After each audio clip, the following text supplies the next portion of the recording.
પડોશીનો છે. બેરી વહુના નાટકમાં મારો રોલ ભિખારી. બેરી વહુના નાટકમાં મારો રોલ તોતરી પડોશીનો છે. આ નાટકમાં મારો રોલ જાંબુવાળી છે. જાંબુ લઈ લ્યો જાંબુ, કોઈ જાંબુ લઈ લ્યો જાંબુ, મીઠા બાજુ જાંબુ લઈ લ્યો, કોઈ જાંબુ લઈ લ્યો. એ બહુ બેટા, બહાર જરા જાંબુ વાળો આવે છે તો કઈ શેર જાંબુ લઈ આવ ને. એ હા બા આવી, હાલ જ લાવી. લ્યો બા લેબુ, રસ આપો. અને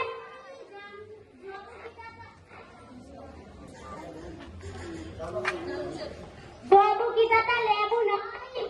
બાપુ પાસેથી જ લેબુ લાવી છું. અરે ભગવાનના બેરીથી તો કંટાળી ગઈ છું. જા પેલો ખાટલો લઈ આવ. આજે તો મારો ઉપવાસમાં ભૂખ બહુ લાગી છે અને હું બેરી વળને તો જોબુ વાળાને જવા દીધો. હવે કશો વાંધો નહીં, થોડું ઊંઘી તો લઉં. એ વાળું ખાટલો લાવી. એ હા લે ખાટલો પર બેસવું છે કે કપડાં ધોવા છે? અરે મુઈ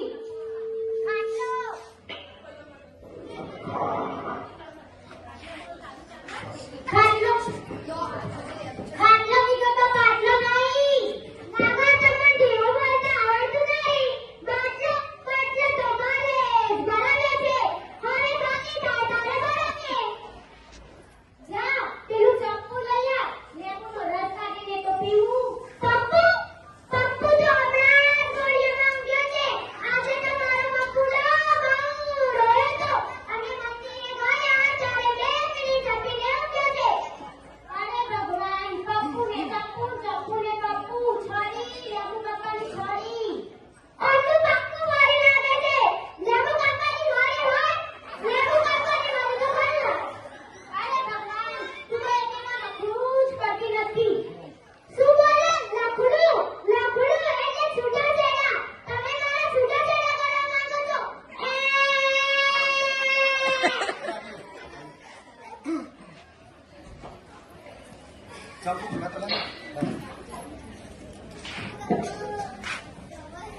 બા કઈ કાઢજો, બા કઈ કાઢજો.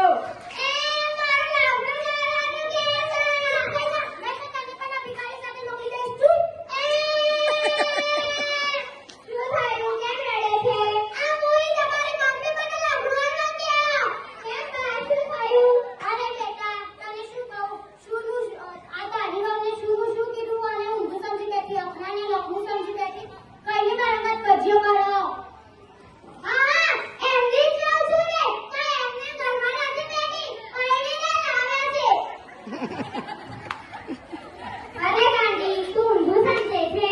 શું ઊંધી લાગુ છું? હું બાળી લાગુ છું? હા, આ કોઈ મારી સાસુને ને મારા ધણીને ચડાઈ કરે છે. પણ તમે બંને ભેગા થઈને મને છૂટી થશો ને તો તમારા બંને પર હું કેસ કરીશ. કેવો કેસ કરીશ ખબર છે? તમે બા અને દીકરો ભેગા થઈને મને સળગાઈ મૂકી એવો કેસ કરીશ. પછી તો થશે જેલ ભેગા કાઢી મૂકીશ. સમજ્યા? મારો બાપુ પાંચમાં પૂજાય છે. એને બધા કાયદા કાનૂનની ખબર છે. બા હું રહું કે જાઉં? કેમ યાર ખબર નથી પડતી? ચાલો જાઈતી. પણ સાહેબ ગુસ્સે શું કરવા થાવ છો? તમારી બાએ કીધું હતું કે વધારે બોલીશ તો તમારી બાયડી મને આપી દઈશ. એટલે કહું છું કે રહું કે જાઉં? બા કાઢીને તો બધી ના તારા પર નીકળી જશે. પેલા કહો છો ને પછી મારવાના છો. આવું તો કઈ હોતું હશે. હટ.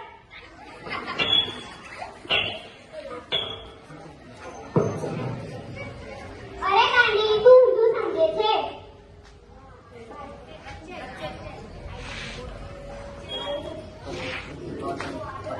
હું કે બા તને ઘરમાંથી કાઢી મૂકવા નથી માંગતા. હા, તું મારો જ વાત છે ને. આટલાથી કોઈ છોડી તારી સામે આંખ ઉઠાવીને કરતો ને તને દોડા અને પગ બંનેને ભાગી નાખું તો મારું નામ સૌથી નહીં. અરે શું કરું? હું તો કંટાળી ગયો છું. શું તારી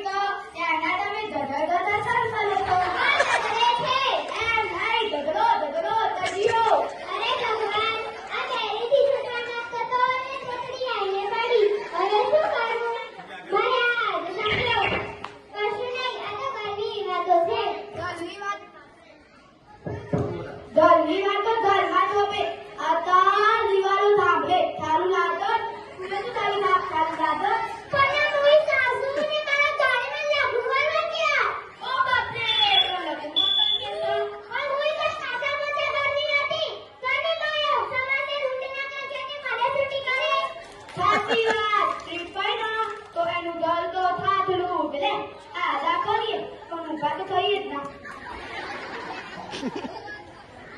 હા તો મેં મારું ધ્યાન રાખજો કાકા કોઈ સાસુના વાગે મારો ધણી ચડે છે તે મને હળગાઈ ના મૂકો હું બેઠી છું ના વાર હાથવી કારણ કે આંધી તો અદાની બતા તો એનું સાચો થઈ ગયો તમે જ મારા સગા છો તમે ના હોય તો મારું શું થાય થાણી લેતા બેન થાણી લેતા તારાનું ચાલુ તે હવા તો ટ્વીટ પતંગ બનાવવા તો તારાનું ચાલુ તાલ સ્લોનાઈ નહીં તો ના જો સાંભળો મારી પાસે તો હમણું કીધું તો ને લખણું સમજી બેઠી હવે શું કરું આ તો ઘર આખું માથે ચડાવ્યું છે અને આ પેલી સબોબડી કાઢીએ ઘટલું ને બટલું કરી હવે શું કરું આઈડિયા હું તોતડું બોલું તો મારી કદી સમજ છે જો સવિતા તું મારી ખાલી પછી જો તું મારા ગણેશનું લક્ષ્મી છો અને જો તમે હમણું કીધું તું ને તું લખણું સમજી બેઠી ઓ એમ તો હું ગણી તું સમજી બેઠી હું મારા હાથી માફી માંગુ છું અને મારા સાસુથી માફી માંગવા ચાહતી નથી પણ માંગી રહ્યો છું ઊભી રે સવિતા તારા ધણીએ મારા તારા કાઢે તો હુંએ મારા ધણીને સમજાવું બોલાવું તું સમજા મને ભાગો ઊંટ કરતા બકરું બેઠું મારા ધણીએ તો સાડા પડે છે મારા ધણીએ તો મને ગૃહલક્ષ્મી કીધી છે પણ મારા તારા તો પાડ્યા ના તું આથી નીકળવાનું કર નકર મારાથી મોટી કોઈ નહીં જો મારા ધણીનું નામ લીધું તો બોલો આ પહેલી પડોશાનું કર મારો આ ગયા થાનામાં હું તો ચાલુ કરવા કી ને મારા ચાલા ગંભા દે થાનામાં તો જમાનો જ નથી રહ્યો કેવું ચાલ્યું જાય તો હું તો મને પ્રશ્ન પૂછું આ જલ્દી નહીં બાળીના ધંધામાં બદલ્યું થયું